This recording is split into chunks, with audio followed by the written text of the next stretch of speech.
بسم اللہ الرحمن الرحیم وَاتَّبَعُوا مَا تَتْلُو الشَّيَاطِينُ عَلَى مُلْكِ سلیمان۔ اب ایک اور حقیقت نوٹ کیجئے، جب کسی مسلمان امت میں دین کی اصل حقیقت، اصل تعلیمات سے بہت پیدا ہوتا ہے تو رجحان کدھر ہو جاتا ہے؟ جادو، ٹونا، ٹوٹکا، تعویذ، عملیات، قرآن کی عملیات۔ قرآن اترا تھا کسی اور کے لیے، کام کے لیے، یہ اس کو ذریعہ بناتے ہیں دشمن کو دیر کرنے کے لیے۔ محبوب آپ کے قدموں میں آ کر گرے گا، عمل قرآنی ہے، اتنے 100 روپے کا آپ دیجائے، یہ تو مل جائے گا۔ یہ دندے ہمارے ابھی چل رہے ہیں، خوب چلتے ہیں، اور میں سمجھتا ہوں کہ سب سے زیادہ فلرشنگ کاروبار جو ہے وہ اس طرح کا ہے۔ ہینگ لگے نہ پھٹکڑی، نہ آپ کو کوئی اس میں محنت کرنے کی ضرورت ہے، نہ اس کے اندر آپ کو انویسٹ کرنے کی ضرورت ہے، اور کاروبار چلتا۔ تو وہاں بھی کیا ہوا، وَاتَّبَعُوا، جب دین کی اصل حقیقت کو دور پھینک دیا، انہوں نے پیروی کی اس کی مَا تَتْلُو الشَّيَاطِينُ عَلَى مُلْكِ سلیمان، جو شیاطین جن جو تھے، علی ملک سلیمان سے مراد ہے علی عہد ملک سلیمان، حضرت سلیمان کے زمانے میں، چونکہ اللہ تعالیٰ نے ان جنات کو حضرت سلیمان کے تابع کر دیا تھا، تو وہاں پر چونکہ ان کا اب جو ہے کوئی میل جول زیادہ تھا لوگوں کے ساتھ، تو وہ انہیں کچھ اس قسم کی چیزیں سکھاتے رہتے تھے، گویا کہ اندر سے تخریب کاری۔ وَاتَّبَعُوا مَا تَتْلُو الشَّيَاطِينُ عَلَى مُلْكِ سُلَيْمَانَ وَمَا كَفَرَ سُلَيْمَانُ وَلَٰكِنَّ الشَّيَاطِينَ كَفَرُوا، اور سن لو، سلیمان نے کبھی کفر نہیں کیا، بلکہ یہ شیاطین تھے کہ جو کفر کرتے تھے۔ جادو کفر ہے، لیکن آپ کو نقش سلیمانی آج تک بھی لفظ ملے گا، نقش سلیمانی۔ آج بھی مسلمان بھی ان چیزوں کو حضرت سلیمان کی طرف منسوب کر رہے ہیں، وہ ظلم اب بھی جاری ہے۔ وَمَا كَفَرَ سُلَيْمَانُ وَلَٰكِنَّ الشَّيَاطِينَ كَفَرُوا يُعَلِّمُونَ النَّاسَ السِّحْرَ، وہ لوگوں کو جادو سکھاتے تھے۔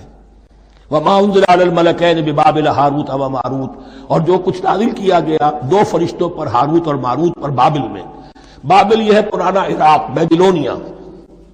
نبوکدنضر بھی بیبلونیا کا بادشاہ تھا، نمرود بھی بیبلونیا کا بادشاہ تھا۔ عراق کے بادشاہوں کا لقب ہی تھا نمرود، نماردہ اس کی جمع ہے۔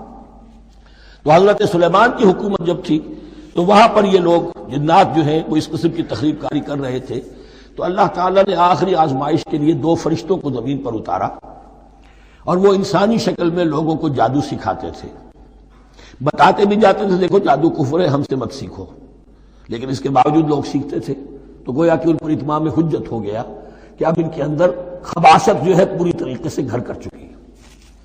وَمَا يُعَلِّمَانِ مِنْ أَحَدٍ، اور وہ نہیں سکھاتے تھے کسی کو بھی، حَتَّىٰ يَقُولَا إِنَّمَا نَحْنُ فِتْنَةٌ فَلَا تَكْفُرْ، یہاں تک کہ وہ کہہ دیتے تھے کہ دیکھو ہم تمہاری آزمائش کے لیے بھیجے گئے ہیں، ہم فتنہ ہیں، تو تم کفر مت کرو۔ فَيَتَعَلَّمُونَ مِنْهُمَا مَا يُفَرِّقُونَ بِهِ بَيْنَ الْمَرْءِ وَزَوْجِهِ، تو وہ سیکھتے تھے ان دونوں سے وہ شے کہ جس کے ذریعے سے تفریق کر سکیں ایک شخص اور اس کی بیوی کے درمیان، تفرقہ ڈالنا گھروں کے اندر، فساد۔ اب بھی یہ عورتوں کے اندر یہ کام بڑی تیزی کے ساتھ چلتے ہیں، تعویذ اور دھاگے اور کیا کچھ گنڈے چلتے ہیں۔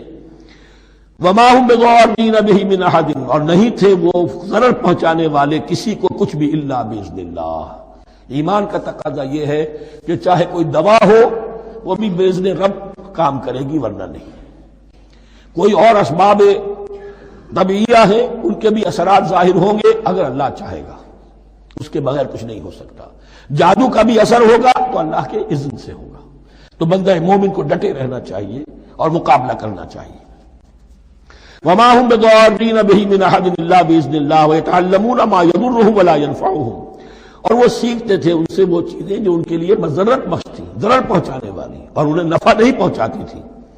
وَلَقَدْ عَلِمُوا لَمَنِ اشْتَرَاهُ مَا لَهُ فِي الْآخِرَةِ مِنْ خَلَاقٍ، حالانکہ یہ بات ان کے علم میں آ چکی تھی کہ جس نے بھی اس چیز کو حاصل کیا، جادو سیکھا، اس کا پھر آخرت میں کوئی حصہ نہیں ہے۔